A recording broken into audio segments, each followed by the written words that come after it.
Live, live, live. We are live with Fraud Pod with the one and only Darshan Kulkarni, people's favorite types of podcast segment because it's like a good morning wake up call. Wake up, you're not being compliant. No matter who you are watching, you're not being compliant. And the only solution is to contact Darshan. And There you then go. hopefully, with the right amount of hours, okay, billable hours, you become compliant. Just to be clear, Hopefully, I'm working on that in terms of hopefully. trying to get some cost-effective ways as well. So if you The need catch my is attention, there's not yeah, enough hours that you'll never reach full compliance, but you could at least watch these and be a little less scared. a little less scared. Continuous quality improvement. That's what I'm saying. I It's like all that. about That's a good continuous way to quality spin it too. improvement. Continuous quality improvement. We You love know this. actually who coined that? That was actually something called a Deming cycle. Came from Like the Motorola. Japanese auto manufacturers. Yeah, Yeah. that's the one. Yeah. So that's actually what the ASQ, the American Society of Quality, actually recommends. Yeah, in the So 80s, Japanese auto manufacturers were killing it. I mean, they were the model for um, efficiency, minimalism, yeah, all those kind of things. Kaizen and all that stuff. It's still there. Mm. The big here's who you don't want to be. You don't want to be Boeing because as long as you can avoid being Boeing, you'll probably keep some market share. I don't know if you heard this. Like people are just going, I don't want to even like fly in a Boeing plane. Yeah, You can now would do you? I filters mean, of like Boeing flights. it's definitely that 737 Max. Yeah, yeah, it's crazy. Um, Regulatory capture, but that's another topic. Oh, we're gonna have to talk about all kinds of topics today. Today's a good sort of broad fraud pod. It's a broad fraud pod. It's a That's where broad we are. pod. It's a broad pod. I like it. Because we're gonna talk not just about fraud, which we do have something to discuss, but Lots. we're gonna talk about other areas that hit into fraud, which is things like what is the FDA looking at and what have they put out. So newest information just dropped, like I want to say in the last week or so, where they Okay, so summarize everything from 2023. let's get into it. You want me to put the screen up Yeah, now? put it on. Okay, here we go. So basically, the FDA has put out this new information saying here are the inspections that they've done in 2023.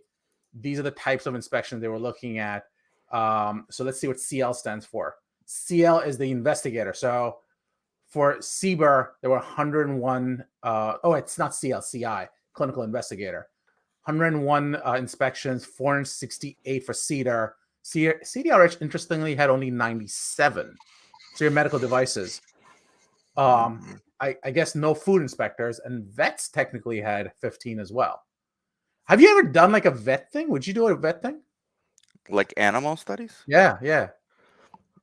I mean, never say never, but I don't know. Like that actually has a bad stigma in our industry. You think? Interesting. Okay. Animal study, yeah.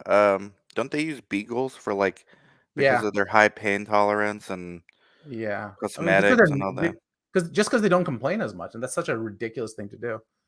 Um, Yeah, I have like like inherent things like feelings about those, but I don't know enough about it. it's not I my basically space. know mainstream stuff. What I like to imagine and what I like to hope is not what you're thinking of as like preclinical testing. Hmm. I'm hoping what they're talking about here, and I don't know that just from looking at this, but testing for new drugs for animals. That'd be kind of cool. So Do that they they have to? clone They you. have to do trials for that? They do have Like, to do trials for that. Absolutely. interesting. Um, Imagine your vet tells you to put your animal, your dog, in a trial. but I Hey, don't think they put you'll new. actually get paid instead of having a vet bill. They do actually do that. They actually put out new guidance on that topic, which is kind of Sign me up. interesting. I'll be one of the ones Um, doing it for the money. Here's the trending. I think this is kind of interesting. The clinical investigator trainings. If you look at CBER, it keeps Clinical going up. investigator inspections, final classified. So these are So the inspections. Okay, yeah, see, okay, all right. And the acronym BMO, what does that stand for? BMO BIMO? here. Come on. Bio research monitoring. Okay. So these are like all the FDA departments, the different pathways, All the auditors, basically. the different regulatory pathways, and who's in Yeah, charge and all that. Okay. across all of them. What I like to look at is the trending. So if you notice, obviously 2019, 2020 took a dip. I Yep. would have thought 2020, 2021 makes sense to me, but that includes because you had COVID. Of course. Yeah. Interestingly enough, though, it still went kind of up. It trended upwards. Why was Right. there a drop here is what I don't understand. Like, why has it been going down here and then starting to come back up here? So I have to believe it's funding, but we'll see. Maybe it's Uh, funding, or there was like an influx of new trials right after COVID, so it makes sense why it's trending up after. yeah, which I mean, so this makes sense, but Hmm. why 80 to 101? I guess this is sort of they decide halfway they're gonna kick in further. That's just CBER. Cedar is where all the big money is. So you'll see a lot of that, all your drugs. Hmm. Devices I find interesting. You had more in 2020 But because we it still haven't says caught that up in remote inspections are 23. not done. In 23 for Cedar, the drugs we still haven't caught up to where we were in 2018. So Yeah. that's Yeah. interesting. And that's not so RRAs are not reflected. So RRA is just so you know, our remote regulatory assessment. So that's on top, just to be clear. Ah, okay. So these are all in person. These all in person, which makes me go, why were you doing in-person inspections and you still had so many of them?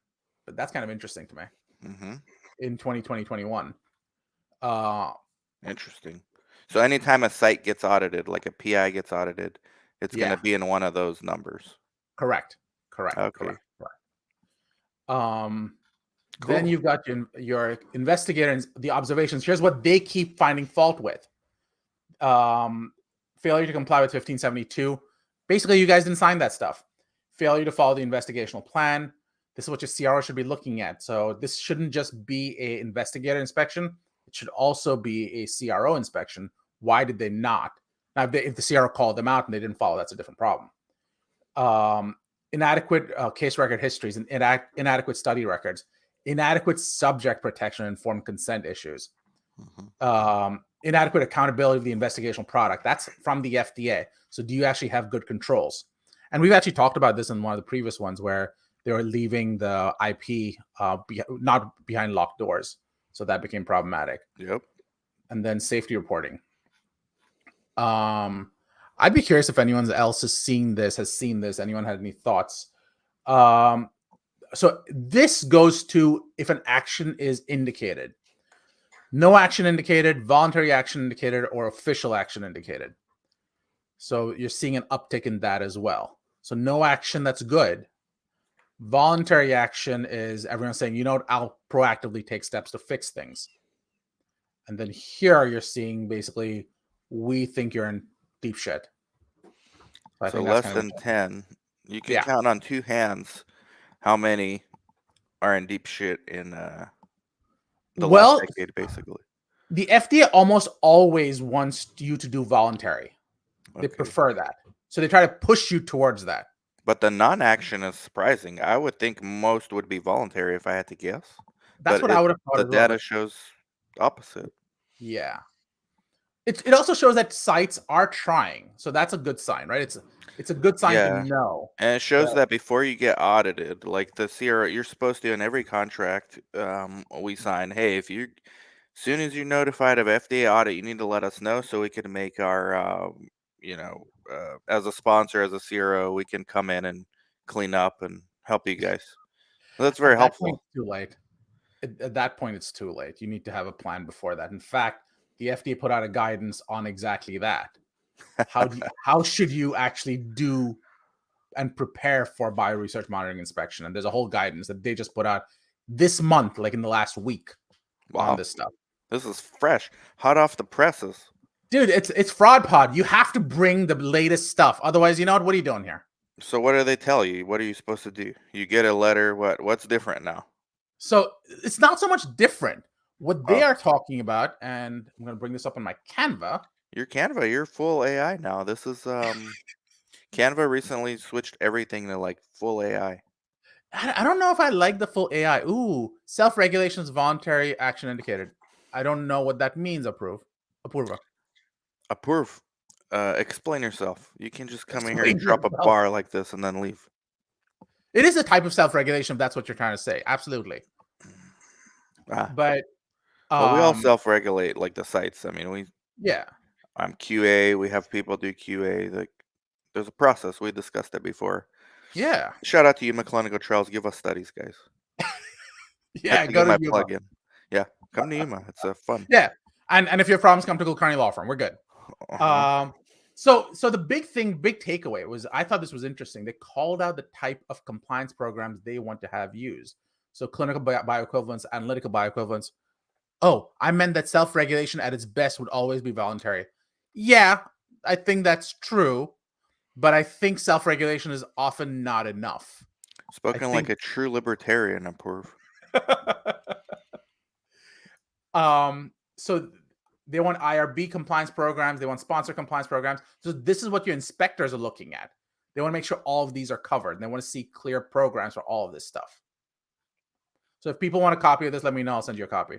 Oh, everyone's gonna want. Once you say that, everyone wants it, Good. even if Reach they out to don't me. do anything with it. They just want you to work. Like, okay, my ass Darshan. That's okay. I'll send it. Just recognize I'm going to email you with it. But here are the You'll compliance get a programs they bill want to afterwards. put together. Um, Lawyer joke, guys. Billable hours. You it's guys, all it's about the the billable hours. inside joke, guys. But here's the communication during inspection. Uh, When FDA personnel request records or other information, the agency will typically provide an opportunity to discuss nature, process, and timeline of the request.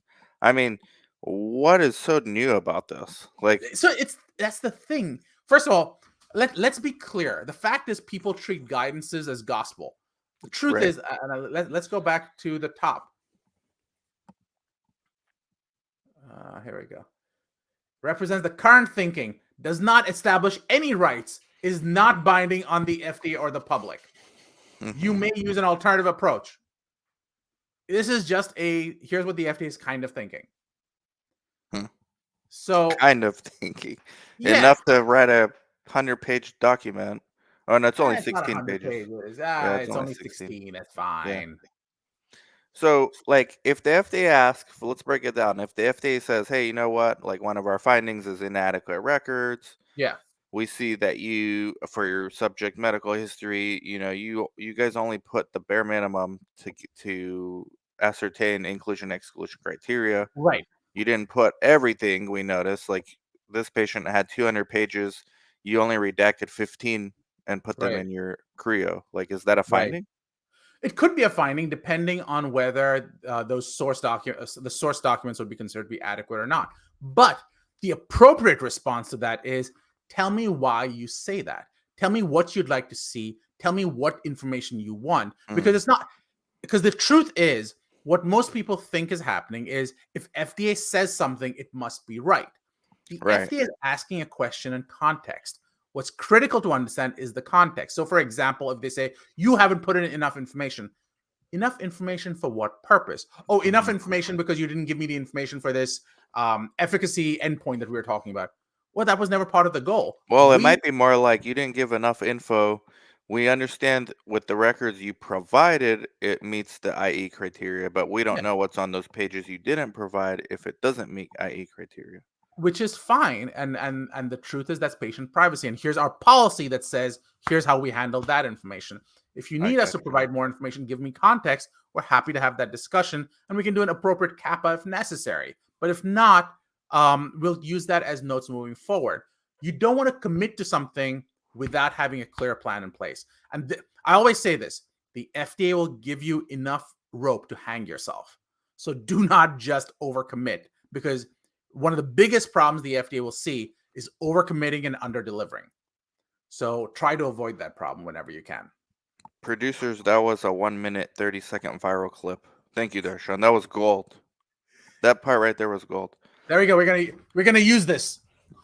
At the next time I'm doing a viral gold, let me know so that I'm sitting up straight, so that at least it looks good.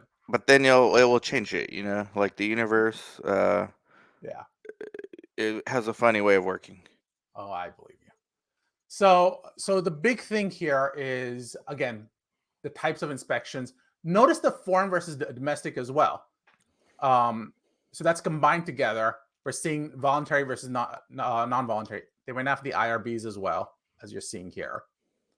What is RDRC? Let's see what that means. Uh, Here. RDRC. Oh, radioactive drug research Mm. committees. Fair enough. You know what I find interesting? Why are DSMBs not here? Data Safety Monitoring Board? Yeah. What is that for? Isn't that like a one that integrates a bunch of these agencies together? Like, doesn't matter No, the no, no. pathway?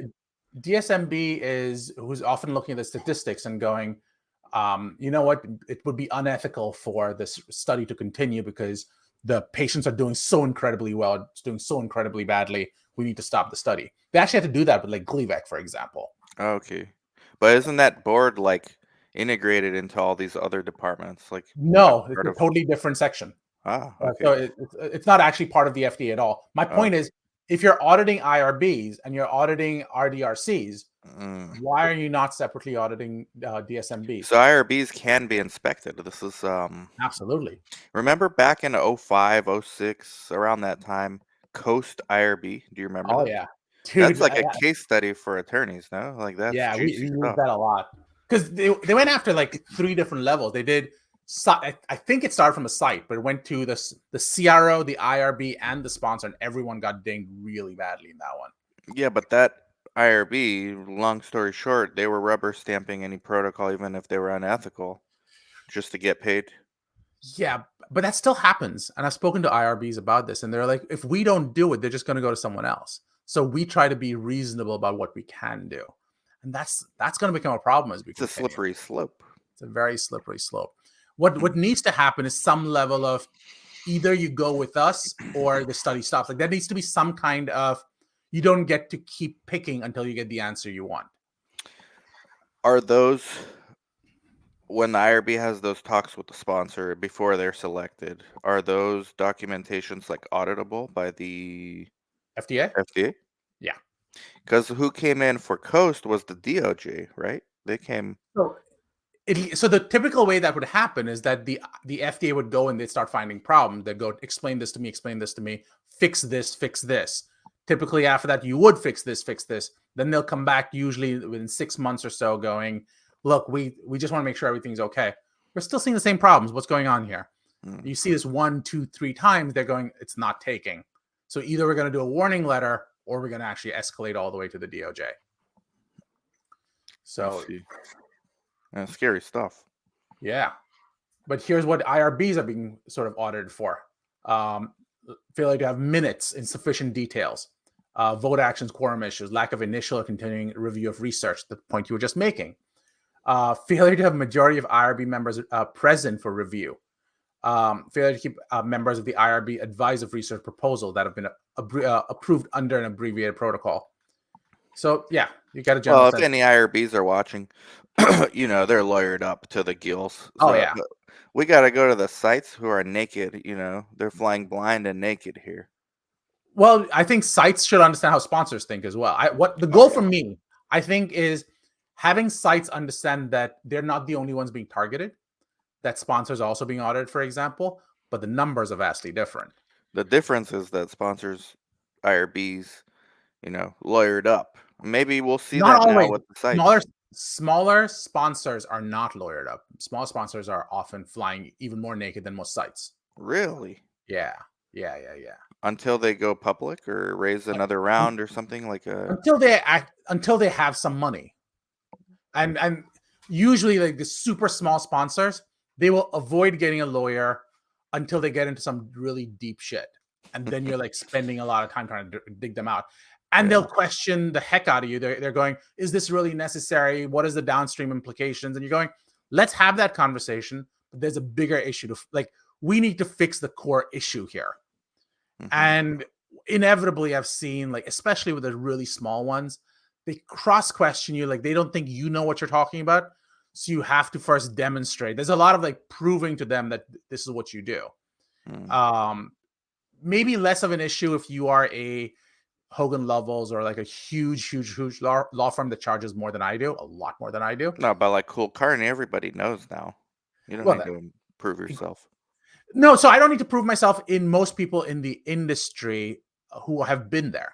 But like a Hogan levels, I think I'm not quoting anyone's individual prices, and I don't know their Yeah, they'll individual come prices. after you. Yeah, but I I know don't that know who you some of my guys are, by the competitors, way. Shout out to Hogan's Heroes. but some of those guys charge like $1,800, $1,900 an hour, and that's what they do, and Wow. they give great advice. I'm not going to take away from their advice, but it's expensive. It's juicy advice for that price. Well, they're ones doing a lot of the work as well. Uh, So yeah, Ribeye, that's a Wagyu ribeye that's a advice. Wagyu ribeye. Absolutely, that's the cow. Yeah. Uh, that's not just a steak anymore. Uh, so common sponsor CRO inspections. Here's what they're being dinged with: failure to properly monitor, failure to meet the IDE requirements, lack of adequate records, especially financial disclosure. So And that's would why they're this be dinging you. also the CRO, no? When you say Correct. sponsor? This is not Yeah. just the sponsor, but Okay, it's also the sponsor CRO. CRO. Gotcha. Failure to submit an investigational new drug. Now, this one's kind of interesting because if you're doing like, and this won't be true for smaller sites, but for the larger sites, like your larger academic institutions, they might actually be the sponsor. So they should keep, Right. so they should be aware of that. Or like investigator initiated. Correct. That's exactly what I'm thinking about. Mhm. And again, are you updating your investigator list, which you may not be seeing? What do you mean? Like So PI leaves, sub-I takes over, okay, that okay. kind of Or thing. adding a rescue site. Correct. Exactly right. Okay, gotcha. Exactly right. Oh yeah, that's seems like small stuff. It should, but again, I would argue that from the sponsor side, they'd go, well, of course you should be complying with the 1572, or you shouldn't have inaccurate case history.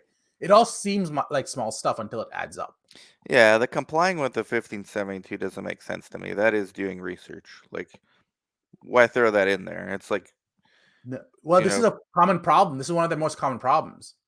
right, but isn't that 1572? Like, you're as the PI, you're basically agreeing you're gonna like everything is your responsibility. Yeah. Of But my course, point is they if you don't have sign any it. finding, it's gonna be a failure to comply with 1572. Yeah, but what if you don't sign it? Then who's responsible? No, if you don't sign it, that's why would they activate you? You know, that's the sponsor right there. And that and that's the problem. hmm I can't imagine there's sites doing studies without signing a I've 1572, but I've hey. audited them. Wow, man. I've That's personally that's not audited them. even like fraud pod. That's just like stupidity pod. Incompetence. But yeah, dude, you'd be surprised.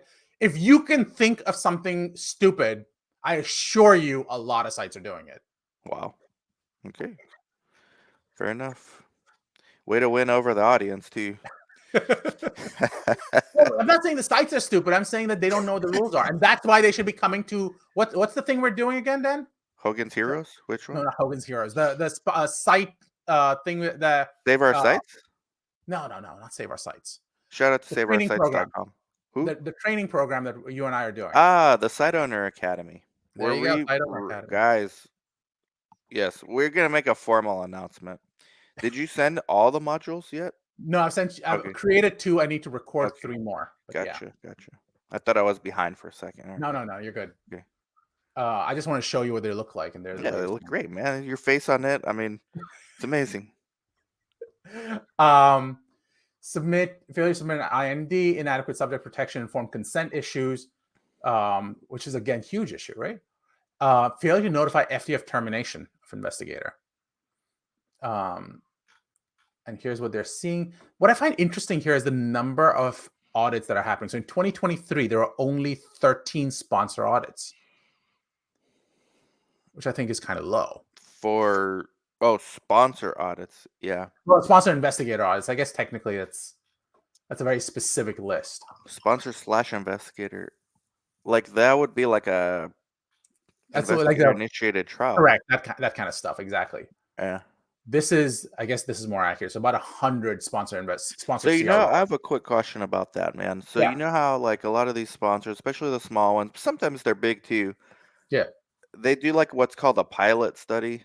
yeah, Um, and they're like, yeah, don't worry, this one's not gonna be FDA submitted, yeah. right? Do you Uh still huh. have to be compliant, or like Yeah, what is? yeah. So when they say that, what does that And people actually get into a mean? lot of trouble if you do this FDA pilot without following rules, and people do this Like, all the no, time. like they'll follow rules, but they'll say, hey, you know what? As a CRO, you don't have to be like on your A game because, like, as far That's as like stupid. SDV, SDR, it's not a That's FDA stupid. submitted one. But that's not how that works. You're not because you're not doing this for FDA submission. You're doing this for subject protection.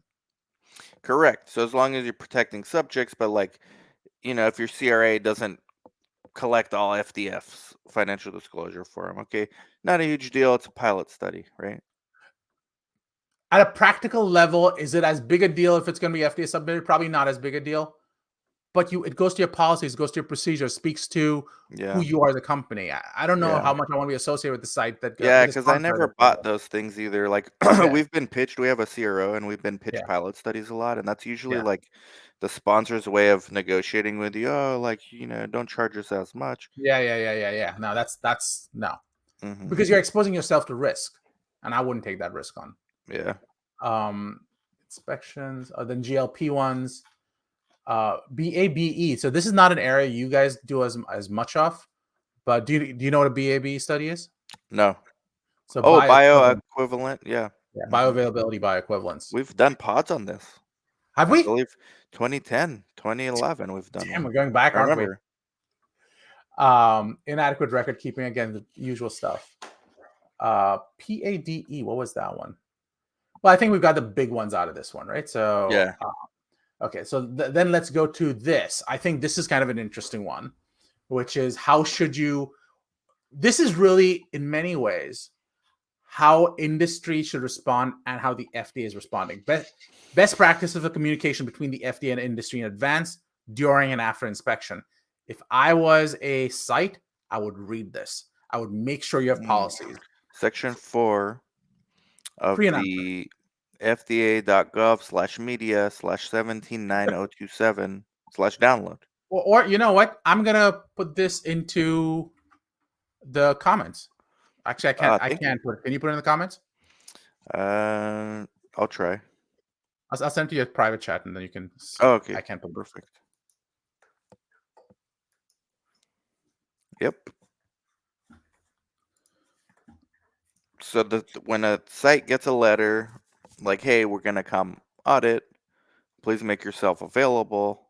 Yep. Blah blah blah. That's the link, guys and gals. Yeah. This is the best of fraud pod. Well, there's little nuggets here that sites can use and all that What kind of stuff. what is Apoor talking about? Pardon for what? Pardon? The sites maybe want a pardon? Uh, Hopefully that's not what he's talking about. Um, but hold on. So, and this is, I think they're talking about as they're walking in. You show 482 saying you're walking in, and you've actually had Patrick come on, right? Patrick Stone. Pat Stone many times. Yeah, I need to have him on again. Yeah, especially in light of this. Asking if it changes anything. I don't really see it changing too much at a practical level. I mean, our contracts. Let's see what our contracts start looking like from the sponsors because they tell you, like, they have their process for if you get notified of a FDI, you're supposed to let the sponsor know ASAP, so they Correct. have time to come in and help you clean things up and just So make it sure there's depends nothing on how it's coming catastrophic. in. So there are two different ways they can come in, right? One way is giving you enough notice saying we're gonna be coming in. Sometimes they just show up at the door. Yeah, Uh, if they have cause, like a for cause correct, audit, right? correct, correct, Yeah. correct. So Most sites don't have that. Most sites will get if you're doing your they'll get a job, notice. just a matter of crossing your T's and Dotting your eyes. yeah, all that stuff. Like they'll actually give you time. Like, okay, we suspect the site's maybe a little sloppy, but there's nothing like fraudulent going on. They'll send you a letter, right? Yeah. Um, but if they suspect fraud or like egregious patient safety issues, they'll just show up. Uh so here's the big thing, and I have a thing coming up on this as well. Let me see if I have my Canva ready for that one. You're on your A game, man. This is why you're, the attorney, like the people's attorney. The people's attorney. That's awesome. I am the people's attorney. Well, in Philadelphia, we have a guy who's like Alan Rothenberg. He's the injury lawyer. So I'm the Okay. people's attorney. You're the people. You're the site. Yeah, you're the people's attorney because it's site CROs or sponsors or tech vendors. or By tech the way, vendors. Exactly. contact Darshan for your quote. You're the elements of a FDA 483 response. Wow, Make you sure you're made there. this? Yeah, Not AI, you. me. Yeah. Well, I had a nicer version. My girlfriend actually made this version, Ah, and okay. I'm like, you know what? I So she like made a my worse version. one. She made a I worse think she one. made it worse, except she has a design background, so she'll completely disagree with me. Shout out to the girlfriend. That she doesn't watch, so don't worry. Oh, she does. She's actually Oh, she standing watches. outside going, "Oh, really?" Oh wow. So I have to be She's careful. gonna talk to you about that one. Oh, I'm already in trouble, just to be clear. But so individual responses, you need to actually have. Do you agree or disagree? What is your CAPA going to look like, and what are the timelines? So this is the part a lot of people get wrong.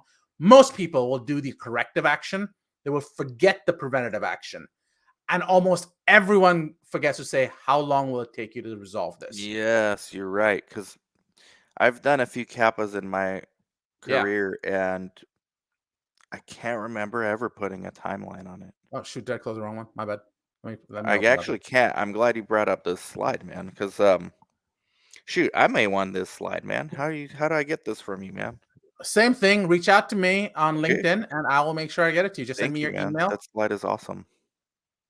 Because the key elements of a FDA 483 response, and you don't actually have to, like, this could be a response to your own Just internal monitor. QA processes. Like, Absolutely. 100%. That's what it should be as because well. we do kappas before anyone asks us to. Like, if I see Correct. something, it's my job as the site director. Hey, you know what? I don't like this issue we've had. Correct. We need to do a kappa, and then Correct. we'll just do it. And then the sponsors are always happy. Like, mine's Yeah. like, oh, I like that you did that. Correct. But I forget the timeline a lot of times. Yeah. Maybe every time. I Yeah. can't Most people recall do. now. Yeah, Most people do. yeah. Also, talk about not just completed, but planned actions and those timelines. Make sure that, and this is the other one everyone forgets, method of verifying or monitoring the effectiveness. So, saying that I have training, that's great. How do you know that the training took? What is So your is this audit in process going order? to look like? This is in order? Like, This is because go ahead. after the kappa, like you do the kappa, you Mm-hmm. do the training log for the Yep. staff. Hey, we all Yep. understood. If we need to Yep. revise our SOP, we'll do that. Yep. Yep. You need to document anything further, or Yeah. Yeah. So uh, for example, you say I'm going to do training every 6 months. What you want to do uh, first of all is have a way of tracking that you did do it every 6 months. So verifying and then monitoring. So making sure that, for example, people are following the training. So you have an audit process that comes back in and seeing that people are mhm. actually following the training. So quality control, quality Quality assurance. control. Exactly. Mm, Continuous quality improvement. mm. And And you you want can to do it have, for free, guys. You don't need an attorney necessarily. there you go. Just do it yourself. This slide, Darshan, this slide, you are the people's attorney. This slide that you made or your girlfriend made, I'm confused now. I'm Is let's give it to her. okay. This is like like at least one billable hour for an attorney that you're just giving people for free. That's right. No, Because they came seriously, to Fraud Pod. that's right. Like at least an hour right here. Like that Oh you yeah, guys are easy. getting for free. If you too lazy to email Darshan, just screenshot this right now. This is cool, man. Thank you for doing this. Or shout Absolutely. out to your girlfriend. Shout out to my girlfriend. That's awesome. Joy, you've been shouted out too. She Nothing. watches. It's crazy. Nothing. Okay, so that's that. So who to contact? So contact the ORA if you have any questions. You can reach the investigator as well. Here's what I like to do. I like to make sure that you are is the right person signing it. A lot of people forget this. You don't want just the PI signing this because the PI doesn't have the authority to actually cause change. They're the wrong person who should be signing. Um, So you don't want the PI sign. Okay. no, I'm saying it depends. So if your Okay. PI is the owner, great. If the findings all affect the PI, great, keep the PI in there. But if the site is not owned by the PI, and we talked about that in the hmm context of hmm the MSOs, then the other person should be signing it.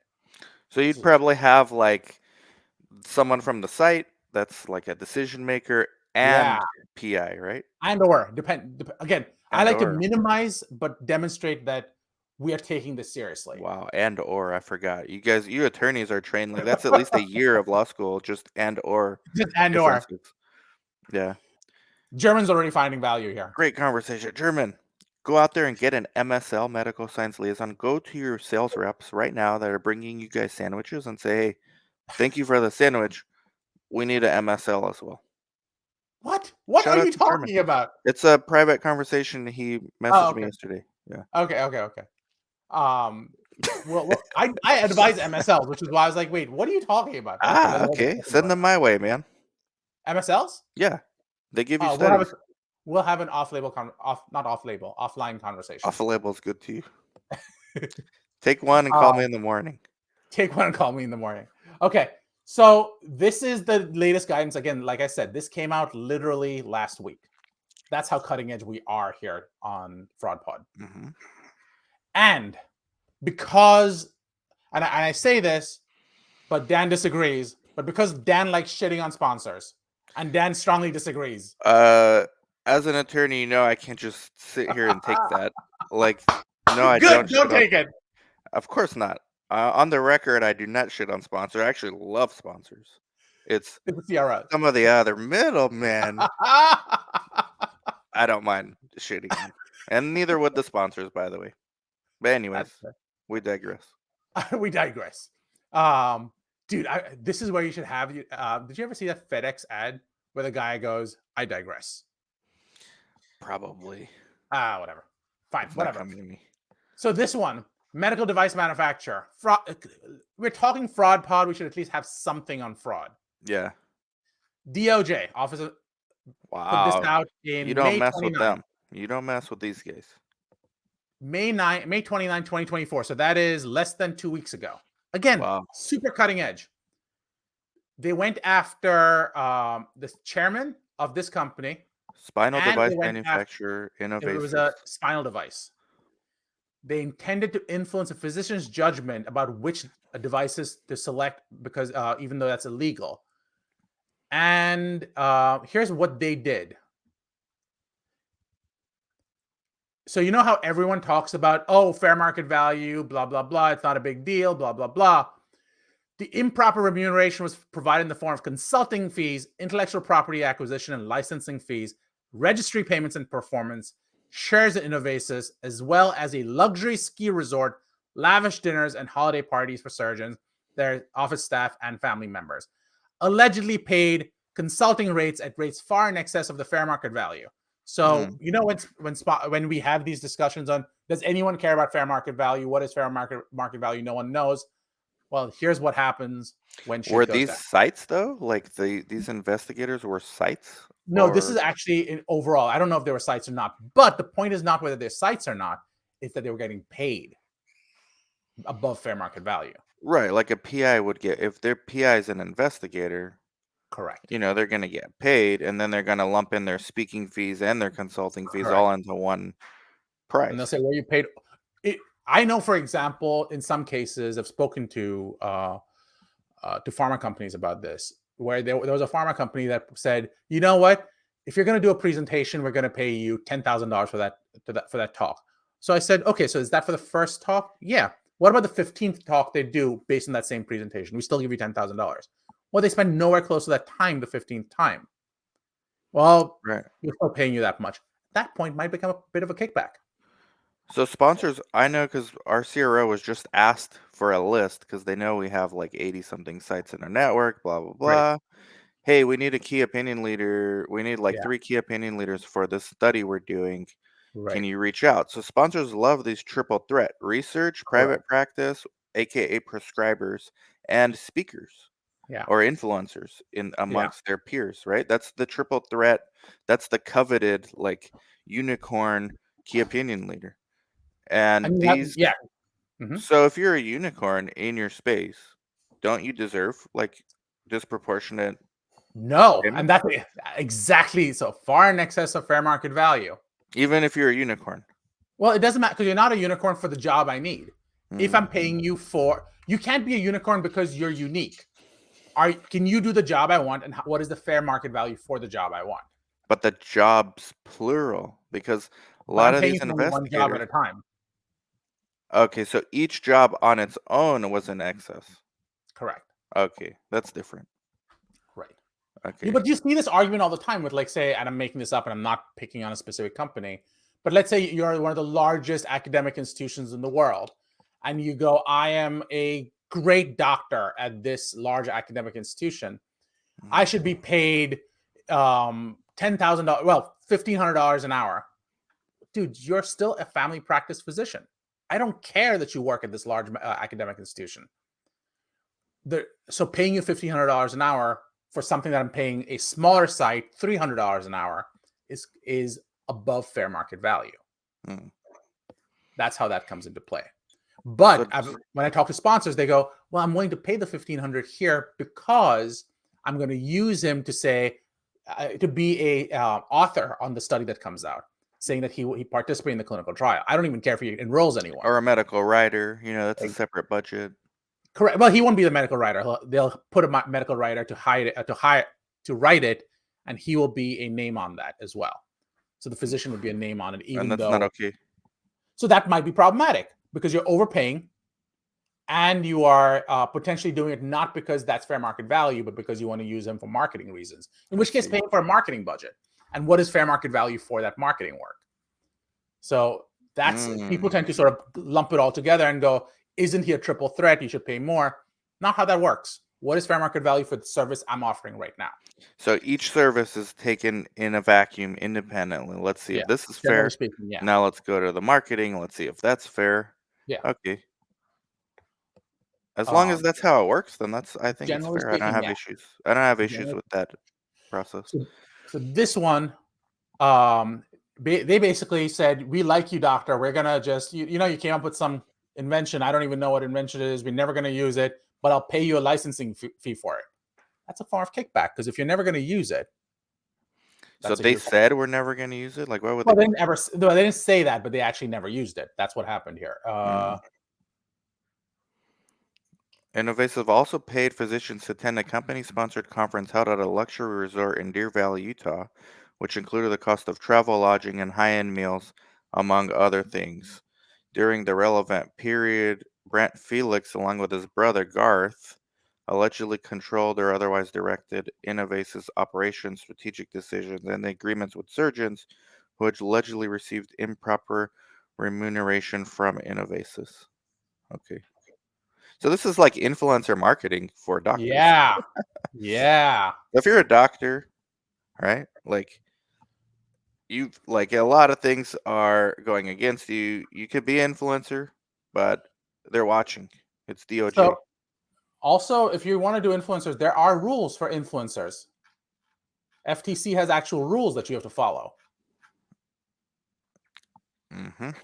Talk to your lawyer. Meaning disclose who you're getting paid from, blah blah blah. Yeah, yeah, yeah. So Yeah. if you're suddenly advertising a drug that you were never talking about, going, "This is the greatest thing ever," well, are you being paid? Are you supposed to say, like, for example, one of the things I teach advertising, for example, and I go, you have, and one of my case studies that I have the students riff off of is there's a doctor who is enrolled in your clinical trial. He's now coming out and saying, "This is the greatest drug I've ever used." Is there a problem? So, what do you think, Dan? Is there a problem? Uh, potentially. I mean, Why? how do you ascertain the truth? Like, what if it actually is? So let's assume he truly believes it's the greatest drug ever. Okay. Well, number one, if it's not approved, he can't make those claims. It's not a drug, it's research. It's But he's a experimental. doctor. He's saying it in his role as a doctor, isn't it? I'm asking. Right, but he didn't disclose that it's still experimental, right? If No, it's let's say, let's approved, assume he says it's experimental. Let's assume he says it's experimental. okay. I mean, if he says like, "Hey, this is the greatest IP I've ever had," Yeah, as yeah, a yeah, yeah. if he's getting paid, he has to disclose that. And that's the key piece. So if he's getting paid, he has to disclose that. Question is, can he still say that, or is he an agent of the company at that No, point I because he's think he being can still paid? say it. I mean, I've worked on a study. I'm not a doctor. I've worked on one study these last 2 years ago. Mm-hmm. I thought it was the greatest IP I've ever worked on as a site. Never got paid other than being a site. Yeah, but it was but the point, genuine. but the It was true, problem is you might land, and I'm not giving you legal advice on this front, but you might get in trouble for basically promoting a drug for an off-label use while being paid for by a pharma company. right? Uh, and that's the part you have to be worried about. You have to be It's things careful I would about. tell colleagues like, "What this one is amazing. Try to get this study if you can." So, Apurva, he does not take the brand name. It's fine. That's not how that works at all. As long as Uh, he does not take the brand name. that's Mhm. not how that works. Approval. I've literally Approve. written a book on drug advertising. That is You not how need that to works. contact Darshan. Okay, have a one-on-one sit down. The whole purpose of the FDA to curb misinformation to be spread by a sponsored talk by the PI in order to shape public opinion is being outmaneuvered by health podcasts on social media. And this is why Darshan has Darshan entire talks. slides Yeah, on advertising influencers. Darshan's yeah. already there. The road zigs, he's already I've zagged. there. He's at the next zag. He's already in like the AI compliance.